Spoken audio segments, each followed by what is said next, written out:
Grades. The scores you receive on graded activities will appear in the gradebook. To go to the gradebook, I'll click on the vertical ellipsis at the top left corner of the course to open the navigation drawer. Then I'll click on the word link called Grades. I'll now click on the vertical ellipsis again to close the navigation drawer to create more screen room. The User Report.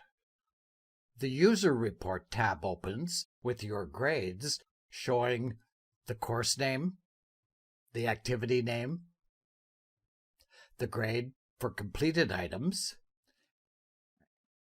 and any feedback you may have received.